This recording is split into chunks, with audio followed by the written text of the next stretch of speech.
3. Welcome to your comprehension video for Thursday the 11th of February. This is your video if you're somebody who's got the Year 2 booklet. So that you're nice and prepared, make sure you've got your booklet with you and you're turned to page 28. The story is called The Story of Dr. Dolittle. Make sure you've got your purple book and a pencil and a whiteboard and pen which you can do your warm-up on. So if you're not ready, pause the video now. Right then, your warm-up today is star letters. So I've got 6 letters on the board. What I'd like you to do is create as many words as you can using any of these 6 letters. So you need to see how many words you can make using those letters. If you want to use a letter twice, you can, but you can't use any letters that aren't there. So I'm going to set you a target of 5 words to make, and I'm going to give you the first one. I'm going to go nice and simple and go for a 3-letter word. I'm going to start with P, so P, A. I wonder if you can predict my next letter. P, A. What could I choose now? I'm going to go N. P, A, N. What word have I made? P, A, N. I'm sure you all know it's pan. Okay, so I want you to create me as many words as you can. I'm setting you the target of a minimum of 5. You can all find 5, but I'm sure you can find more. There are some 4-letter words in there too. Okay, pause the video now for your warm-up. Right, on to today's learning then. Our learning objective is, can I answer a variety of questions based on a fictional text? So we've got a story today and it is fiction. Now I showed you this picture on a previous video. So can you remember my top tip of remembering whether it's fiction or non-fiction and what those are? I wonder if you can. Remember, it was fairy tale fiction. So f and f, fairy tale fiction. So I said on another video that when I was at school, I used to get really muddled up on whether something was fiction or non-fiction. I could tell you if the text was real and true facts or whether it was a made-up story, but I could never remember which name matched which. So we said fairy tale fiction, and that reminds us we know fairy tales are made up, so we know fiction isn't real, it's a story, and we read those texts to enjoy them. It's read in order, it'll have illustrations, it has a beginning, middle and end, it has characters and a setting, and often it'll have a problem or a solution. So the opposite of fiction then is non-fiction. And the opposite of not real is real. So a non-fiction text is real facts, information. We read it to learn. You can read it in any order using the subheadings or the subtitles. It'll have photos and charts and graphs. It might have a contents page or an index, glossary. It'll have bold words and labels, and it is true facts and information. So today we are focusing on fiction, so a made-up story. Now the title of our story today is The Story of Dr. Dolittle. Now as you can see, it's a full page of reading to do today, so it's a full page for our story. Don't let that panic you. If you're somebody who perhaps struggles with their reading or doesn't like reading for long periods of time, don't worry, because today I'm going to read it to you. You have got a little bit of reading to do yourself, but I thought we could enjoy the story together today. Okay, so make sure you've got page 28 open so you can follow along as I'm reading it to you.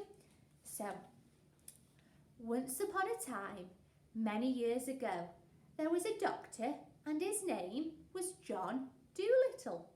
He lived in a little town called Puddleby on the Marsh. All the people, young and old, knew him well by sight. Whenever he walked down the street in his high hat, everyone would say, "There goes the doctor, he's a clever man." The dogs and the children would all run up and follow behind him. Even the crows that lived in the church tower would caw and nod their heads. The house he lived in, on the edge of the town, was quite small, but his garden was very large and had a wide lawn and stone seats. He was very fond of animals and kept many of pets. Besides the goldfish in the pond at the bottom of his garden, he had rabbits in the pantry, white mice in his piano, a squirrel in the linen closet, and many other animals. His sister used to grumble all about these animals and said they made the house untidy. "John, how can you expect sick people to come and see you when you keep all these animals in the house?" she said one day. "We are getting poorer every day. If you go on like this, none of the best people will have you for a doctor." "But I like animals better than the best people," said the doctor. Okay, so that's the end of the story. So we've got our main character. Can you tell me the main character's name? Say it out loud for me. Well done if you know it's John Dolittle. So John Dolittle is a doctor, and everybody in the town knew who he was and knew that he was a clever man. And he loves animals, and he keeps lots of animals in his house. Now his sister, it said, used to grumble about all these animals and said they made the house untidy, so she didn't like the animals. And he said he prefers animals than the best people. Okay, so that was our story for today.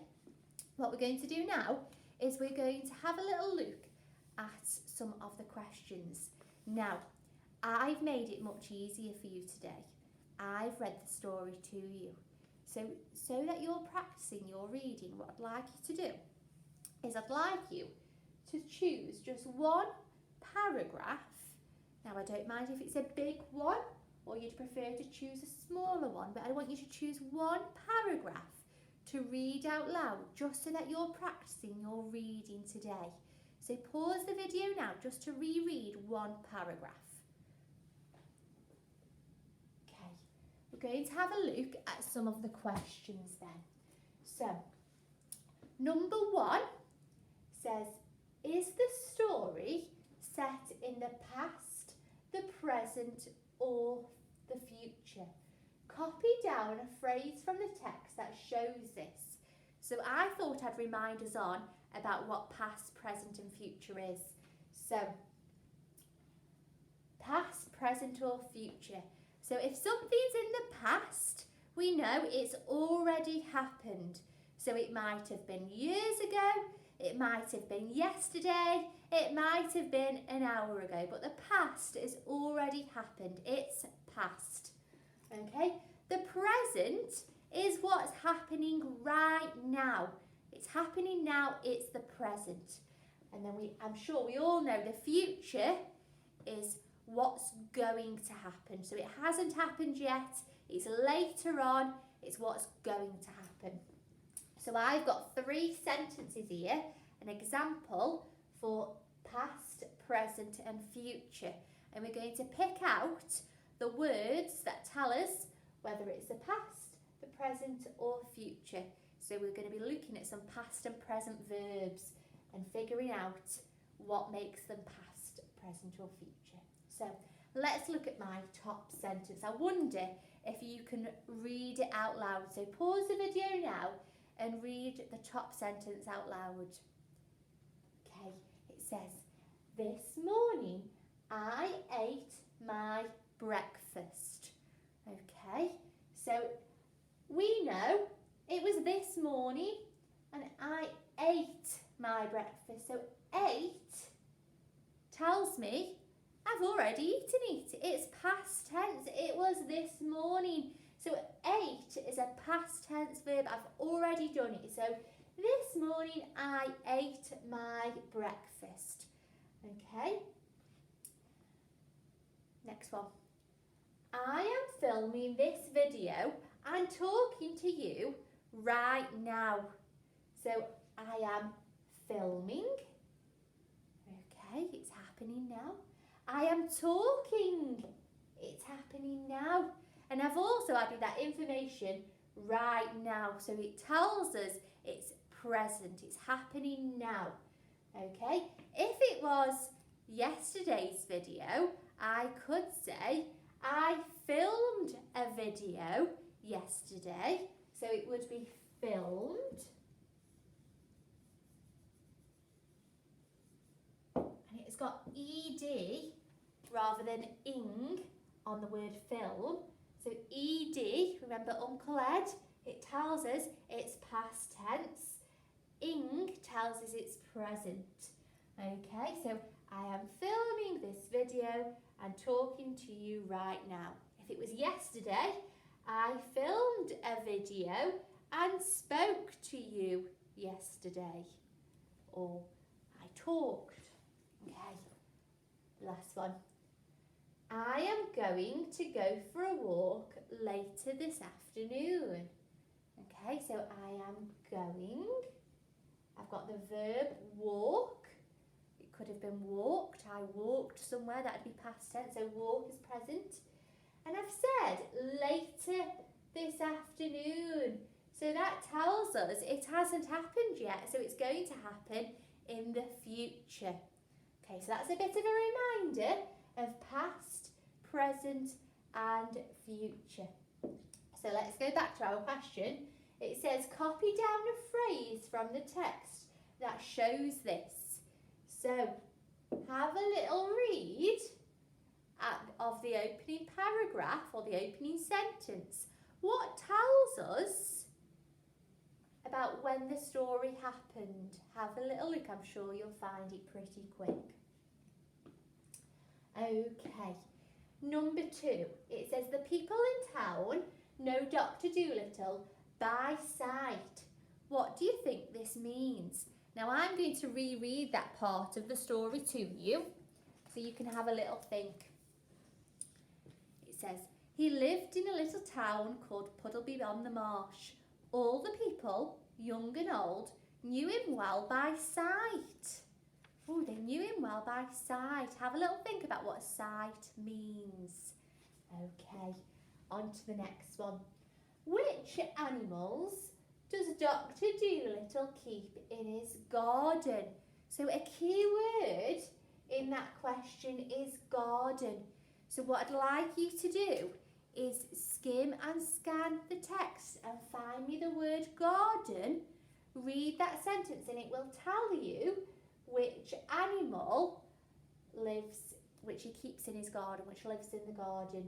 Now, I'm going to give you a bit of a clue because I thought this was a bit of a trickster question and I thought you might be tempted to choose mice. Don't do that. Have a good read and figure out which one it is. Now, number 4. I thought this one might trip you up a little bit, so I'm going to give you a top tip or a bit of a clue. It says copy a word from the text that means the same as complain. So if I'm complaining about something, I'm having a good moan about it, aren't I? So if you're complaining, you're having a bit of a moan, you're not very happy. Now, what I'd like you to do is I'd like you to look in this section here, which I'm going to highlight, and you will find a word that means the same as complain or moan, showing that you're not very happy. So I'm going to put a line here. So it's past the squirrel's nose, and I'm going to put a line here, and it's somewhere in this section. So I'm giving you a big clue about where to find it. So it's in this section here, a word that means the same as complain or moan. Have a little look in the text and I'm sure you'll find it. Now if you don't spot it straight away, what you can do is look at each word individually and think, does that mean the same as complain? And you will find your answer. Right then. Number 5 says, why is Dr. Doolittle's sister worried that sick people won't want him as their doctor? So, have a little look towards the end of the story for that reason. Reread the section at the bottom and you will find out why. So why Dr. Doolittle's sister is worried that sick people won't want him as their doctor. And then your final question is, would you like to visit Dr. Doolittle's house? Why or why not? So it's a yes or no question. So yes, I'd like to visit. No, I wouldn't like to visit. But you've got to give a reason. So why or why not? So I'm going to show you how I'd answer this question. I'm going to make sure I'm using my lovely cursive joined up writing. So I'm going to say yes, I would like to visit. So yes, got my capital letter and do my joined up writing. So yes, I'd like to visit. Now I need to say why I'd like to visit. So what's my next word going to be? Yes, I'd like to visit. What's my next word? Say it out loud. Because I'm giving a reason, so because. So yes, I'd like to visit because. And now the reason I'd like to visit is because it's got lots of animals there and I love animals. So yes, I'd like to visit because I love animals. Full stop. So let me check, have I got my capital letter? Yep. I've got my full stop at the end. Have I joined up my writing? Is my writing nice and neatly on the line? Okay, so make sure that your answers are all in your best writing and you're using capital letters and full stops. Right then, my all-star challenge is to have a little look at past and present verbs.